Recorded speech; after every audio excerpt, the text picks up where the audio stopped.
Bagi siapa saja yang merasa sedih karena ditinggalkan pacarnya, mari kita lalajo bareng saja yang mudah-mudahan bisa menemani rasa sedih teman-teman semuanya. Dan inilah Domino. Di awal cerita kita akan berfokus pada kedua anggota Police yang bernama Chris dan rerencangannya bernama Hansen. Mereka baru saja pulang kerja yang dimana di sana mereka mampir dulu di salah satu kafe untuk memesan kopi. Kopinya kopi hidung kapal api. Yang setelah itu Chris nyimpang dulu ke rumah Hansen seraya mengikuti makan malam bersama. Why don't you want to go? Come on, I can sit on the beach when I'm old. Oh, Yeah. and the Canaries. Yeah. Able to you. See you guys.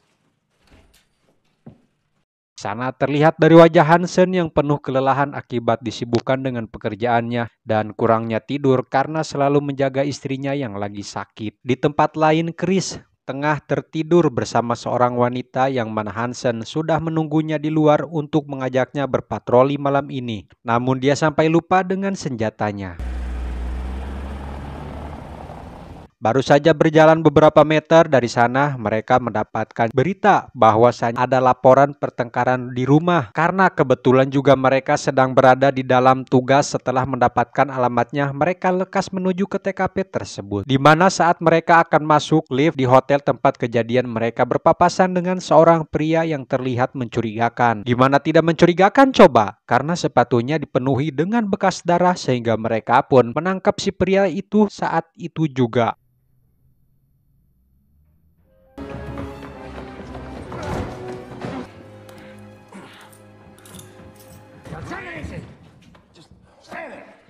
Kita panggil saja Namlung yang setelah memborgolnya, Chris meminjam senjatanya Hansen karena dia masih harus memeriksa di lantai atas. Setibanya di ruangan atas, Chris menemukan buah tomat yang di dalamnya terdapat senjata-senjata api dan juga bahan peledak. Tanpa mereka sadari, diam-diam Namlung melepas borgolnya. Bukan hanya itu saja, Chris dikagetkan dengan seseorang pria berbadan besar yang dipenuhi luka yang parah dan beberapa potongan jarinya. Yang mana di saat bersamaan Namlung berusaha mencoba kabur. Yang mana saat itu Chris menyadari kalau yang barusan mereka tangkap adalah orang yang berbahaya.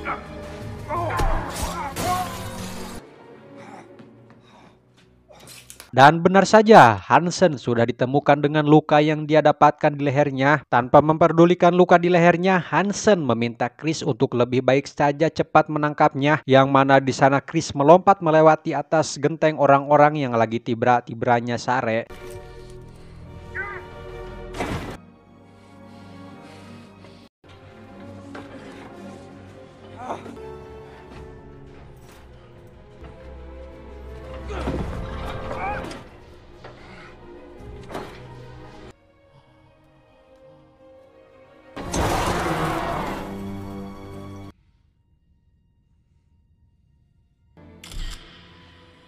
Tanpa mereka mendapatkan si Namlung yang akhirnya Hansen pun harus dilarikan ke rumah sakit karena mendapatkan luka tikaman yang serius dan masih harus melakukan perawatan yang intensif. Sedangkan Chris baru saja keluar dari rumah sakit, tentu dia merasa bersalah atas kecerobohannya. Seandainya jika waktu itu dia tidak meminjam senjatanya Hansen, mungkin dia bisa menjaga diri.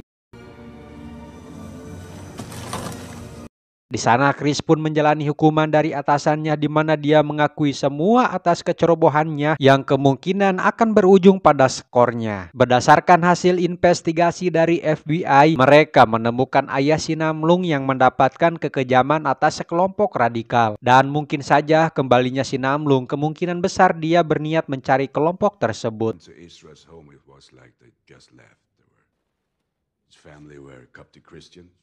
Sementara itu di tempat lain yang dipimpin oleh si Mamat, terlihat di mana mereka sedang merencanakan operasi rahasia, di mana mereka juga sudah mengetahui soal penangkapan si Namlung. Sedangkan Namlung sendiri tengah diinterogasi oleh anggota CIA yang telah melewati tahap intimidasi terhadap putranya. CIA memiliki kesepakatan lain yaitu dengan menjadikannya si Namlung agar mau menangkap si Mamat sehingga dia beserta keluarganya akan dibebaskan oleh mereka.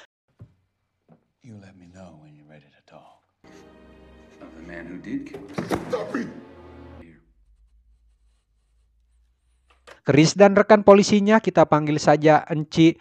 Sesuai penjelasan dari atasannya mengenai si Namlung, mereka berdua, Chris dan Enci, akan menyelidiki pergerakan si Namlung. Yang mana setelah itu Chris menjenguk keadaannya Hansen dan mencoba menenangkan istrinya. Dan dia juga bersumpah akan menangkap si pelaku tersebut. Di tempat lain terlihat si Mamat tengah merekrut salah satu perempuan dengan menanamkan keyakinan ke dalam dirinya. Si Mamat nantinya akan menjadikan dia sebagai pelaku bom bunuh diri. Plus grande. Du silence avec nos cris de triomphe. À savoir. Di saat yang sama terlihat Namlung yang saat ini sedang merubah penampilannya yang tadinya gimbal menjadi botak. Yang setelah itu Namlung menemui si pemuda tadi yang karena dia tidak mau memberitahunya, si pemuda lebih baik mengakhiri hidupnya dengan melompat ke bawah.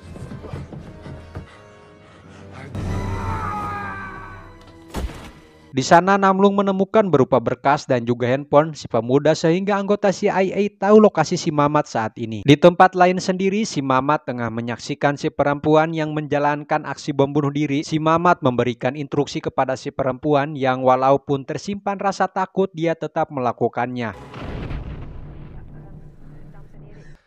Inna illahi wa inna ilaihi raji'un. Di tempat kejadian si pemuda di sana mereka menemukan sidik jari seseorang berdasarkan pencarian dari internet. Ternyata itu adalah sidik jarinya si Mamat. Dan setelah mendapatkan data tersebut mereka akan mencari si Mamat ke Brussel karena pasti si Namlung akan berada di sana. Kemudian Enci pun menjenguk keadaannya Hansen sebelum akhirnya mereka berangkat ke sana waktu pagi. Di tengah perjalanan itulah yang akan membuat Enci remai air mata. Istri Hansen memberitahu Chris kalau Hansen telah mengembuskan nyawa terakhirnya di rumah sakit. Dan ternyata usut punya usut, Enci rupanya memiliki hubungan spesial dengan Hansen yang hal itu sungguh membuat Chris tidak percaya.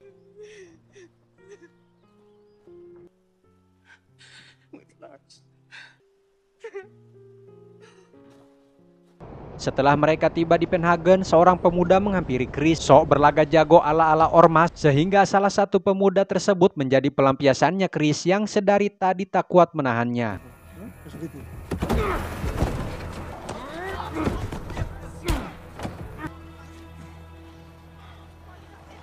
Singkat cerita, pagi pun tiba. Chris dan Enci melanjutkan ke bandara untuk pergi ke Spanyol setelah mendapatkan informasi dari temannya dari kepolisian bahwasannya Namlung terbang ke negara tersebut. Yang mana di sana petugas bandara melarang mereka membawa senjata ke dalam pesawat. Akan ada yang membuat Chris nyesek sekali ketika dia melihat isi galerinya si Enci. Dia harus melihat foto kebersamaannya dia bersama Hansen dan ternyata Enci sedang mengandung bayinya Hansen almarhum.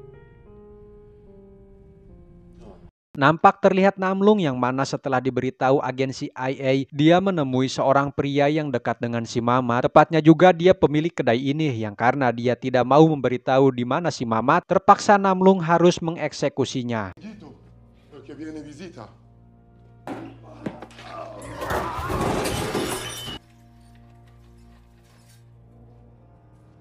Mamat sendiri sedang berada di pinggir pantai, baru saja dia menyiapkan bom dalam bentuk minuman. Chris dan Enci mereka berdua tengah mengikuti mobil box yang diduga mobil penyelundup. Tadi diduga mereka melihat si Mamat dari arah yang berlawanan sehingga mereka pun memutar balik untuk mengikutinya. Mamat dan kelompoknya pun mulai melancarkan aksinya di mana mereka membawa bom ke dalam tribun penonton yang menyaksikan hiburan negara mereka. Dengan sebagai pedagang asongan bom tersebut mereka bawa ke dalam di mana Enci memutuskan untuk mengikuti pergerakannya. Sementara Chris sendiri tengah mengawasi si Mamat dan kedua anggotanya yang pergi ke gedung sebelah yang tidak jauh dari arena tersebut. Rencananya mereka akan menerbangkan drone dari atas gedung untuk mendokumentasikan aksi bom bunuh diri. Pada saat waktu yang tepat si pelaku itu pun mulai nimbrung di barisan penonton untuk melancarkan aksinya. Mereka juga sudah menerbangkan drone untuk merekam kejadian. Di sana juga terlihat Enci berhasil menggagalkan aksi tersebut yang tidak mereka sadari. Chris diam-diam naik ke atas gedung posisi mereka saat ini dan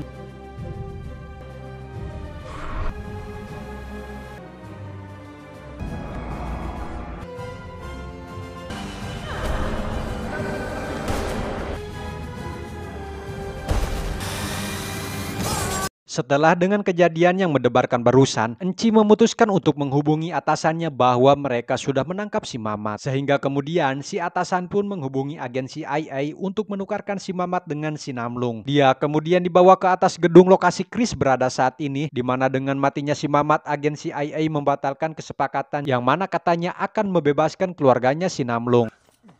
I'm the CIA, and this man has a life. Americans, we read your emails. Ya, Namlung harus mati ditembak oleh si Enci untuk membalaskan dendamnya, yaitu si Hansen almarhum, yang walaupun terlepas dari itu semua yang dilakukan si Namlung, dia hanya ingin membalaskan dendam kematian ayahnya. Tetapi dia harus pabaliwet dengan CIA dan kepolisian. Tamat. Sehingga pesan-pesan yang bisa kita ambil dari film ini adalah jangan terlalu menyimpan perasaan terhadap perempuan sehingga perempuan tersebut belum tentu mencintai kita.